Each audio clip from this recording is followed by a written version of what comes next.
Hello everyone and welcome back to the channel for what will prove the final installment of the sinking of the General Belgrano scenario. I say that because while I'm fairly confident I will finish this within the bounds of this video, I also have to bow to the realities of real life and pack up the table after a certain amount of time. So one way or another the scenario will end with this video.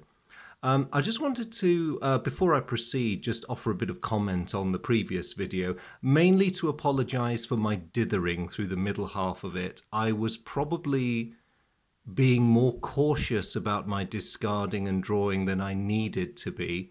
That tends to be my play style, and that's why we have that immensely long period where both sides are doing nothing. That is probably more a commentary on me as a player than it is on the scenario, I feel, because I've played the scenario 3 times now, not including this time, and each game has been quicker without that long period of draw and discard. So I think it was a combination of my style and also the luck of the cards, which seemed to deprive the Argentinians of a lot of their passive censor opportunities. The other thing is the British seem to get hold of the General Belgrano with almost indecent haste. I mean, they zoomed up to contact level 4 within the first deck, which is not something that really happens so much in my other games. So maybe that was it. Maybe further play testing required, but overall, I think I'd best just offer those comments as mitigation. The only other thing that I was considering with my strategy of discarding and drawing was that the British were trying very hard to build up the ideal attack hand for when they finally got permission to attack the Belgrano, whereas the Argentinians were trying very, very hard to avoid speeding things up. They wanted a better hand before the evil hour came when Margaret Thatcher finally gives the attack order. And ditching their entire hand and redrawing was not the way to achieve that. So at least I felt it wasn't. Hence the cautious drip drip way in which they executed their discard and draw as well. But never mind, here we are, and the Belgrano has now been attacked twice by the Conqueror, the second hit severely damaging the ship but failing to sink her outright. Meanwhile, the Argentine destroyer Bouchard is closing in on the Conqueror, desperate both to protect her larger charge but also to exact a measure of vengeance against this impudent Brit who's dared to strike at what's probably, you could call her the surface capital ship of the Argentine fleet. So we left off at the end of the Argentine turn at the end of the last video. So picking up with the British, their options are not brilliant. In some desperation, Conqueror's going to try a hip shot at the General Belgrano and just pray that this finishes her off.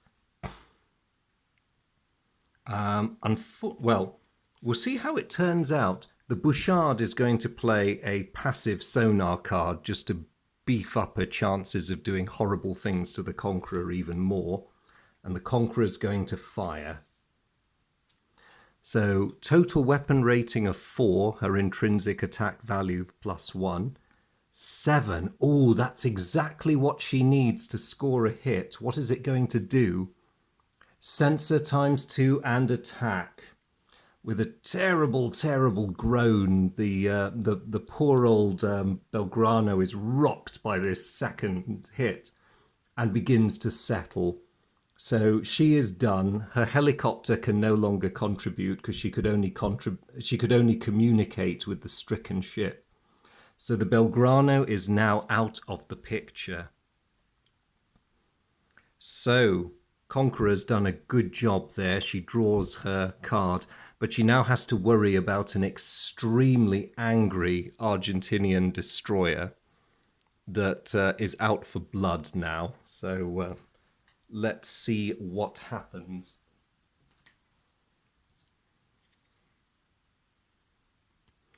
So the Argentines can't use this massive helicopter cards they have, But what they can do is close the range even further. Now, this is very dangerous for Conqueror because she has no idea where the Bouchard is.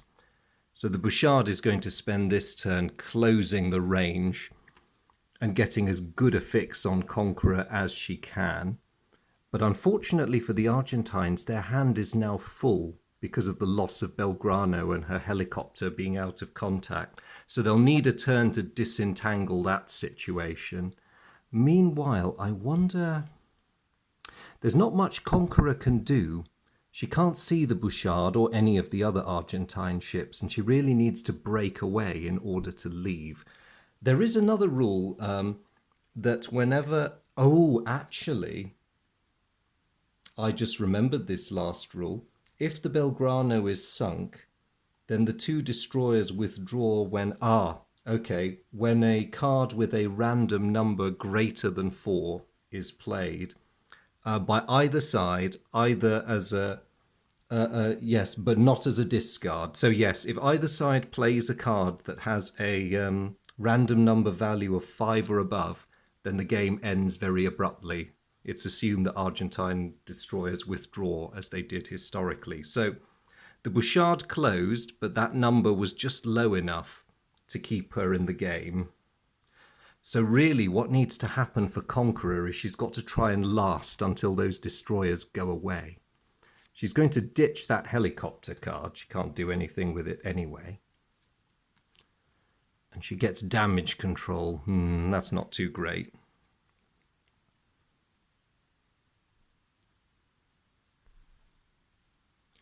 The Argentinians, for their part, are going to have to spend this turn discarding their massive helicopters. So having done that, they're just going to draw back up to 6 cards.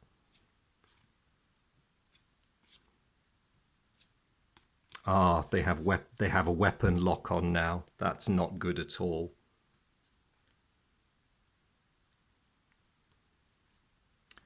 The Conqueror can still do nothing, so she's going to discard the damage control card and hope she gets something she can use. Okay. If she gets a chance to fire that, she might. Back to the Argentinians. Well, this is a bit of a no-brainer, but I'll do the other one first to build up the tension. The Piedra Buena is going to try and detect the Conqueror. She's going to be a bit cautious about this. She's going to do it passively.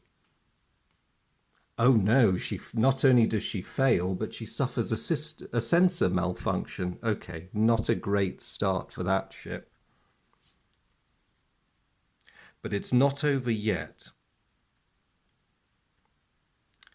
She will play a battle stations card and attempt an immediate repair, which fails. Okay, definitely not a good start for the Piedra Buena. So moving back to the Bouchard, she's going to fire. Her anti-sub weapons rating is 1 + 2 for a total of 3. The Conqueror is going to launch a decoy to make it 1.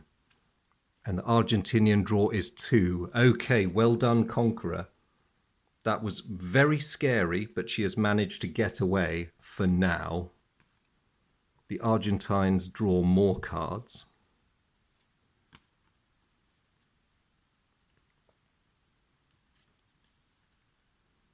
Over to Conqueror. There's not a huge amount she can do because she really needs detection cards to see some of her new opponents. This is where my early strategy of ignoring them is now falling flat and going a bit wrong on me. Okay, that's not good, but at least I can't use these as the British, but I know the Argentinians can't either. So we'll call it denial of some sort.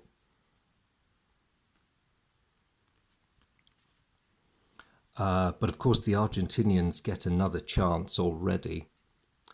The Buena will take the safe option and play the technician card to clear the malfunction, while the Bouchard is going to fire again. So attack strength is 5. Conqueror's going to desperately evade and make it 4. Oh no, it is a hit. Amazingly, Conqueror is not damaged. Oh, she's not sunk, rather. She is damaged, but she's not sunk. Now, the question for Conqueror is she going to play possum?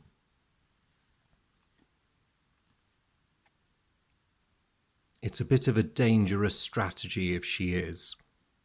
Yes, she's going to do it. So the contact level goes down. But she just has to pray that the Bouchard isn't circling above, unconvinced of her demise. And the ship probably isn't, to be honest. So the Argentines will draw.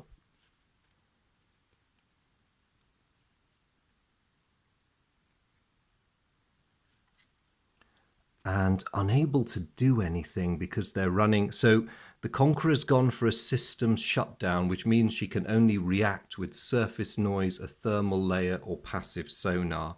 So she is just going to ditch her entire hand and draw 3 cards.